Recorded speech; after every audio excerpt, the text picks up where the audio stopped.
دکن کی اس عظیم الشان سرزمین کی طرف لے جا رہے ہیں جہاں صرف بادشاہ ہی نہیں رہتے بلکہ اللہ کے ایسے ولی بھی یہاں پیدا ہوئے ہیں جنہوں نے دلوں پر حکومت کی ہے۔ آج کا ذکر خیر ایک ایسے عظیم المرتبت ہستی کا ہے جن کی شخصیت میں اللہ نے جلال عطا فرمایا تھا، تو ان کی شخصیت میں جمال بھی موجود تھا، رعب بھی تھا، رحم و کرم بھی تھا، شاعری بھی آپ کی طبیعت میں تھی تو شریعت کا وقار بھی آپ میں موجود تھا، کرامت بھی تھی تو آپ کے اندر تبلیغ بھی موجود تھی۔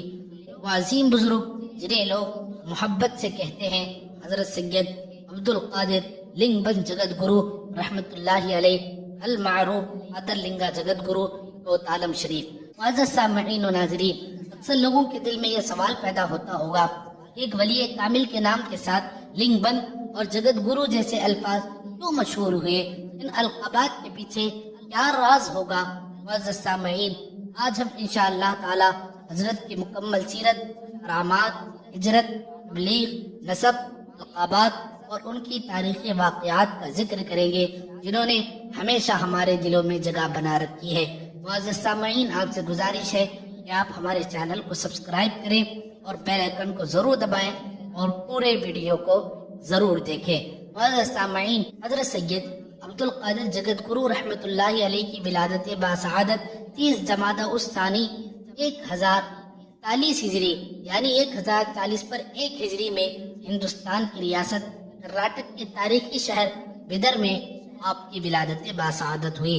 آپ رحمت اللہ علیہ حسینی سادات میں سے تھے، یعنی آپ کا نسب مبارک حضرت امام حسین علی مقام رضی اللہ تعالیٰ عنہ سے جا ملتا ہے، اور روحانی نسبت کے اعتبار سے آپ کا سلسلہ دکن کے عظیم بزرگ و پیشوا حضرت خواجہ بندہ نواز گیسو درار بلند پرواز رحمت اللہ علیہ سے جا کر متصل ہوتا ہے۔ آپ رحمت اللہ علیہ ایک جلیل القدر صوفی بزرگ گزرے ہیں۔ آپ رحمت اللہ علیہ کا رعب و دبدبہ شاہانہ تھا مگر دل عاجزی سے لبریز تھا۔ آپ نہایت ہی باوقار شخصیت کے مالک تھے اور ایک بلند پایا شاعر بھی تھے۔ آپ کا شعری تخلص قادر تھا۔ آپ رحمت اللہ علیہ کے کلام میں تاثیر تھی، نظروں میں جلال تھا اور کردار میں کمال تھا۔ معزز سامعین، آج ہم حضرت کی سیرت جن کتابوں سے بیان کر رہے ہیں وہ ایسی معتبر کتاب ہے جس کا نام محبوب ذوالمنن تاریخ اولیاء دکن ہے۔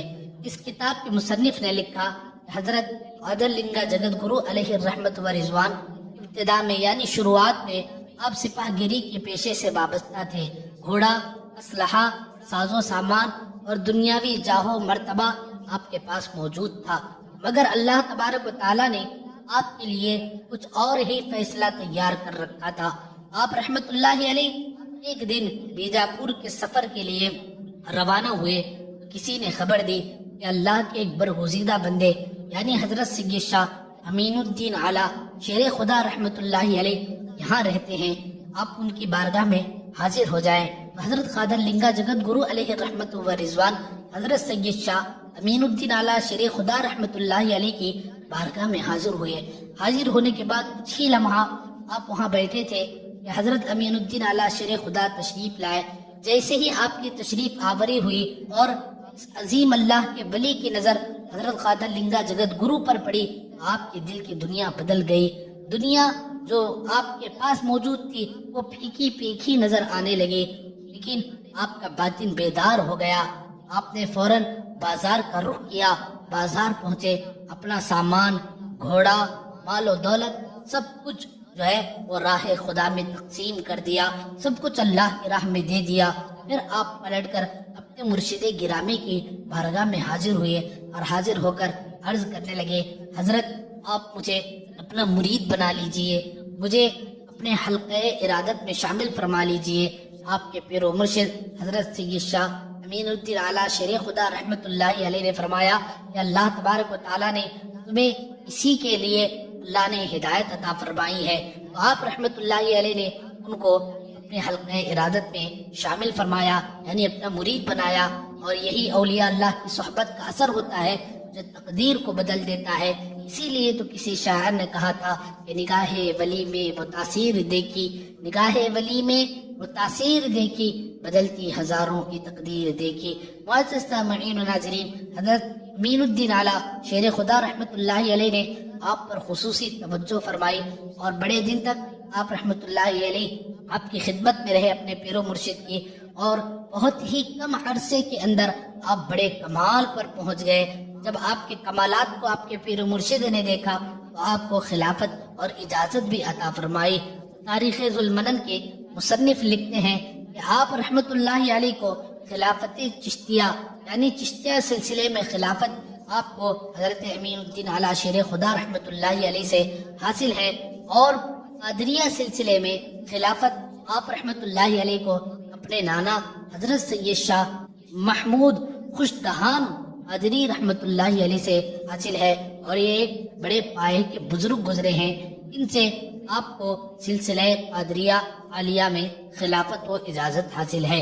معزز سامعین و ناظرین، جب آپ رحمۃ اللہ علیہ کی عمر مبارک تقریباً 30 برس کی ہوئی تو حضرت ادرلنگا جگت گرو سے آپ کے پیر و مرشد نے فرمایا، اب آپ روانہ ہو جاؤ، دین اسلام کی تبلیغ کرو اور لوگوں تک دین پہنچاؤ۔ آپ رحمۃ اللہ علیہ اپنے پیر و مرشد سے اجازت طلب کی اور جانے لگے۔ آپ کے پیر و مرشد نے آپ کو 2 چیزیں عطا فرمائی۔ پہلی چیز جو آپ کو عطا فرمائی گئی ان میں ایک ہرن کی کھال تھی، یعنی ایک ہرن کا چمڑا اس کے اندر موجود تھا، اور دوسری چیز ایک کوئلہ یعنی ہماری عام زبان میں ایک کولسا عطا فرمایا، اور ارشاد فرمایا تم اسے لے کر اللہ کی راہ میں دکن کی سرزمین کی طرف نکل جاؤ، اور جہاں بھی جانا اس کو دیکھتے رہنا، اور جہاں بھی جانا رات گزارو، اللہ کی عبادت میں رہو، صبح اٹھو تو صبح اٹھ کر اس کھال کو دیکھنا، یہ اگر کھال یعنی یہ چمڑا خود بخود پھیل جائے اور یہ کولسا یعنی کوئلہ اچانک سے خود بخود جو ہے آگ بن جائے تو سمجھ لینا کہ یہی تمہارا آخری مقام ہے، یعنی تمہیں اسی مقام پر رہ کر دین اسلام کی اشاعت کرنی ہوگی۔ معزز سامعین و ناظرین، چنانچہ آپ رحمت اللہ علیہ روانہ ہو گئے۔ آپ بستیوں سے گزرتے رہے، آپ بیجاپور سے ہوتے ہوئے بڑے بڑے شہروں کا آپ نے دورہ کیا، یہاں تک کہ آپ رائچور وغیرہ در کے دیہاتوں سے ہوتے ہوئے، کوزگی سے ہوتے ہوئے، آپ رحمت اللہ علیہ جنگلوں سے گزرتے ہوئے، دور و دراز علاقوں سے سفر کرتے ہوئے، یہاں تک کہ آپ ادونی کے قریب ایک مقام جسے ہم اور آپ جسے آج تالم کے نام سے جانتے ہیں، آپ رحمت اللہ علیہ یہاں پہنچے۔ پہنچنے کے بعد اپنی عبادت اور ریاضت میں مشغول ہو گئے اور رات میں کچھ دیر آرام فرمایا۔ جب صبح ہوئی تو صبح آپ رحمت اللہ علیہ نے فجر کے بعد دیکھا کہ ہرن کی کھال خود بخود پھیل چکی ہے اور وہ کوئلہ دہک چکا ہے، یعنی اس کے اندر خود بخود آگ لگ رہی ہے۔ آپ سمجھ گئے کہ یہی میرا مقام مقررہ ہے، یعنی میرے پیر مرشد نے مجھے جس مقام کے لیے بھیجا ہے وہ یہی مقام ہے۔ معزز سامعین و ناظرین، یہ کوتالم شریف یہ کوئی عام جگہ نہیں ہے، بلکہ آپ رحمت اللہ علیہ کے کرامات اور آپ کے جلال و جمال کو دیکھ کر اور روحانی کمال کو دیکھ کر ادونی کے گورنر سدی مسعود خان نے آپ رحمت اللہ علیہ کو تحفے میں یہ جاگیر عطا فرمائی تھی جسے کوتالم کہا جاتا ہے۔ یہ انہوں نے آپ کی خدمت میں بطور نذرانہ پیش کر دیا تھا۔ معزز سامعین و ناظرین، اس علاقے میں اس وقت بہت بت پرستی تھی، یعنی یہاں پر صرف بت پرست لوگ کنڑ قوم یہاں پر رہا کرتی تھی۔ اس قوم کے اندر تو ہم پرستی جادوگری کا غلبہ تھا، یعنی ہر ایک میں سے دوسرا شخص جو ہے وہ جادوگر ہوتا، پجاری ہوتا، یہی ان کا کام تھا۔ یہ وہ ایک قوم تھی جو پتھروں کی پوجا کرتی تھی اور پتھروں کو نشو نما دے کر ان کا لنگ بنا کر اس کو پوجا کرتی تھی۔ معزز سامعین کرام، یہ کنڑ قوم ایسی تھی کہ ان کے پاس ایک لنگ ہوتا، اس لنگ کی یہ صبح شام اس کی پرستش کرتے، یعنی یہ صبح اٹھتے تو سب سے پہلے اس کی عبادت کرتے، پھر کھاتے پیتے لکھتے اور ہر کام سے پہلے سب سے پہلے یہ اٹھ کر اس کی عبادت کرتے۔ الغرض معزز سامعین، یہ کوتالم ایک ایسا شہر تھا کہ یہاں جب حضرت خواجہ ادرلنگا جگت گرو علیہ الرحمت و رضوان پہنچے، آپ نے یہاں ڈیرا ڈالا، تو یہاں ایک بڑا جادوگر تھا جس کا نام تھا رکندا ایرنڈا، یہ اتنا خطرناک جادوگر تھا کہ اس علاقے کا ہر شخص اس سے ڈرتا تھا۔ وہ بڑا جادوگر آپ رحمت اللہ علیہ کی پاس آیا اور اس نے آ کر کہا کہ یہ جگہ آپ چھوڑ کر چلے جائیں، یہاں سے چلے جاؤ، آپ اس جگہ کو چھوڑ دو۔ حضرت رحمت اللہ علیہ نے بڑے جلال سے فرمایا کہ میں یہاں خود نہیں آیا بلکہ اللہ کے حکم سے آیا ہوں، یہی میرا مقام ہے، اگر جانا ہے تو تم یہاں سے چلے جاؤ، یعنی تم یہاں سے نکل جاؤ۔ وہ جادوگر تھا، جوش میں آ گیا، غصے میں آیا اور حضرت پر جادو کرنے لگا، جادو کی قوت، جادو کی طاقت بتانے لگا، مگر حضرت نے کچھ دیر اللہ تعالیٰ کی قدرت پر بھروسہ کیا۔ پھر آپ رحمت اللہ علیہ کو اللہ کا حکم ہوا، آپ رحمت اللہ علیہ نے اس کا سر پکڑا اور اس کی چوٹی کاٹ دی۔ جیسے ہی اس کی چوٹی کا کاٹنا تھا اس کی ساری جادوگری ختم ہو گئی اور وہ حضرت کے قدموں پر جب اپنے آپ کو بے بس پایا تو حضرت کے قدموں میں گر پڑا۔ آپ رحمت اللہ علیہ نے اس سے فرمایا کہ جہاں تک یہ میرے پڑاوے جہاں تک جائیں گے وہاں جا کر اپنا بسیرا کرنا اور اس قصبے کو، اس جگہ کو ہمیشہ کے لیے چھوڑ دے۔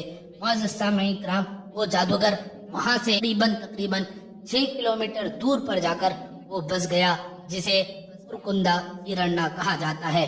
معزز سامعین و ناظرین، اب آئیے ایک ایسا تاریخی واقعہ سنتے ہیں جس واقعے نے اوتالم کی سرزمین پر اسلام کا جھنڈا گاڑ دیا۔ معزز سامعین اکرام، یہ کنڑ قوم، یہ وہ قوم تھی جو اپنے ہاتھوں سے بتوں کو تراش کے اس کی عبادت کرتی تھی۔ ان کے پاس ایک ایسا پتھر ہوتا تھا جسے یہ قوم لنگ کہتی تھی، جسے وہ معبود سمجھتے تھے، اپنے پاس وہ رکھتے تھے، اس کی عبادت کرتے تھے۔ ایک دن اس قوم نے دیکھا کہ حضرت خواجہ ادرلنگا جگت گرو علیہ الرحمت و رضوان نے اس لنگ کو اپنے بائیں پاؤں میں باندھ رکھا ہے۔ یہ دیکھ کر وہ کنڑ قوم غضبناک ہو گئے اور انہوں نے آپ رحمت اللہ علیہ پر جادوگری کی اور آپ رحمت اللہ علیہ کو ڈرانے دھمکانے کی کوشش کی، لیکن حضرت پر کچھ اثر نہ ہوا۔ وہ انہوں نے تمام جادوگروں اور پجاریوں کو اور اپنی قوم کو جمع کر کے حضرت کے پاس آئے اور کہنے لگے کہ تم ہمارے لنگ کی توہین کر رہے ہو اور اس لنگ کو تم اپنے پیر میں باندھتے ہو، ہم اپنے گلے میں پہنتے ہیں، تم اس کو اپنے پیر سے نکالو۔ آپ رحمت اللہ علیہ نے فرمایا میں نہیں نکالوں گا، آؤ فیصلہ کر لیتے ہیں کہ ہمارا خدا سچا ہے، ہمارا دین سچا ہے یا تمہارے باطل عقائد سچے ہیں، اور آؤ فیصلہ کرتے ہیں کیا تم اس لنگ کو اپنا معبود سمجھتے ہو، کیا یہ تمہاری بات کو بھی سنتا ہے کہ نہیں سنتا۔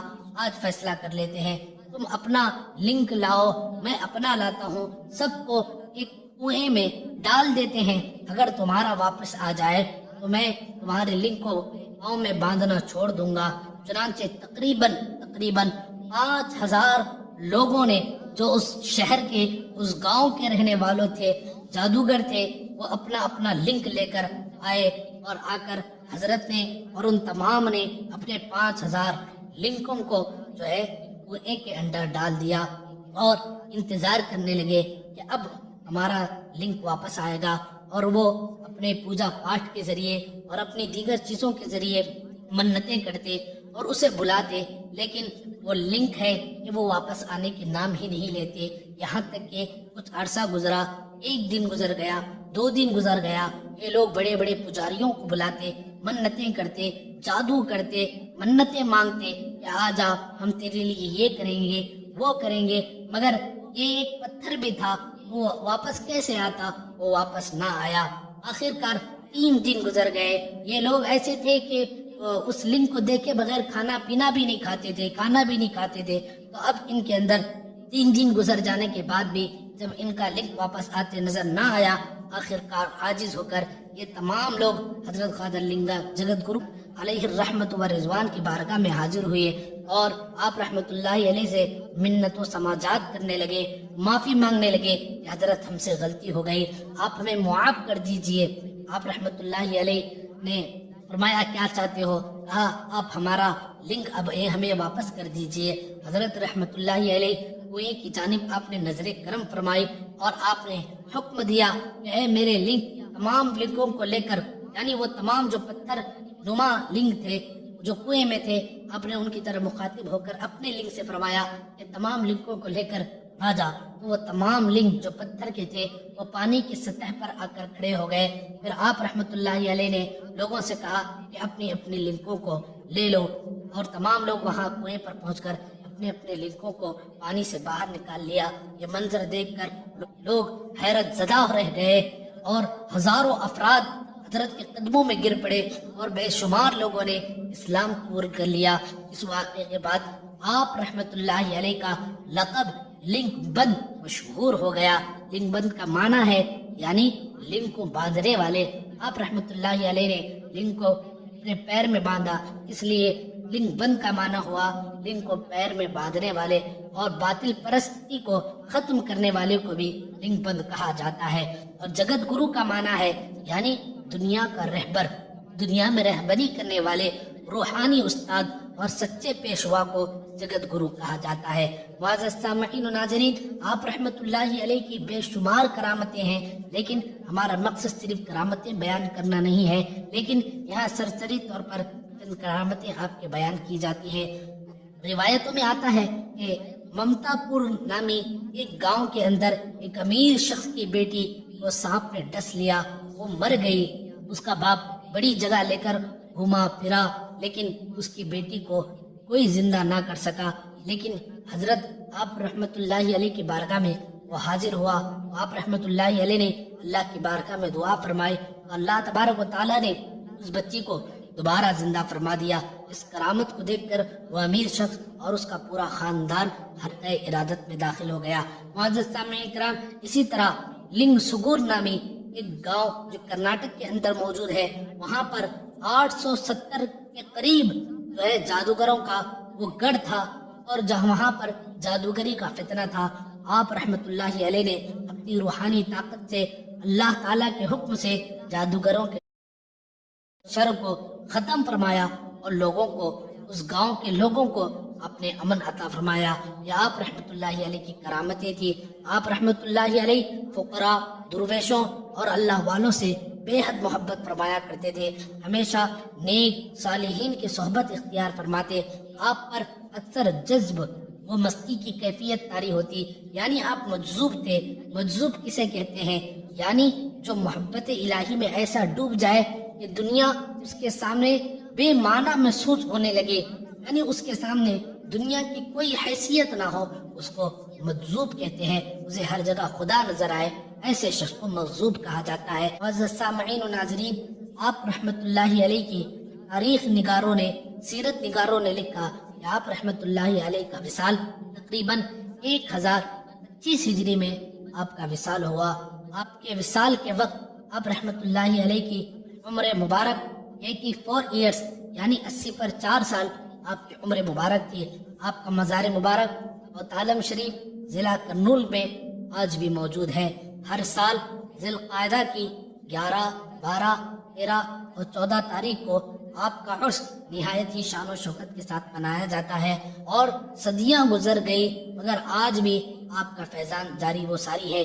معزز سامعین کرام، آپ رحمت اللہ علیہ کی بارگاہ وہ بارگاہ کہ آپ رحمت اللہ علیہ نے شیطانی طاقت کو جو ہے پچھاڑ دیا، اس کو زیر کر دیا، اور یہ بات اس زمانے میں نہیں تھی بلکہ آج بھی ان کی بارگاہ میں اگر کسی پر اثرات ہو جاتے ہیں، حضرت کی بارگاہ میں حاضری دینے کے بعد ان کے جادو کے اثر، شیطانی اثر ختم ہو جاتے ہیں، اور یہ فیضان آپ کا جاری و ساری ہے۔ معزز سامعین و ناظرین، یہ تھے دکن کے وہ عظیم ولی جنہوں نے باطل کو للکارا، دلوں کو سوارا اور گمراہوں کو ہدایت دی اور ہزاروں کو اسلام کی روشنی عطا فرمائی۔ حضرت سید عبد القادر لنگ بند جگت گرو رحمت اللہ علیہ کی زندگی ہمیں سکھاتی ہے کہ ہمیشہ ہمیں حق کا ساتھ دینا چاہیے اور حق پر ڈٹ کر زندگی گزارنی چاہیے، اور باطل کتنا بھی بڑا ہو اس کے سامنے جھکنا نہیں ہے بلکہ باطل کے سامنے ڈٹ کر رہنا چاہیے، اور ہمیشہ اپنے بڑوں کی مرشد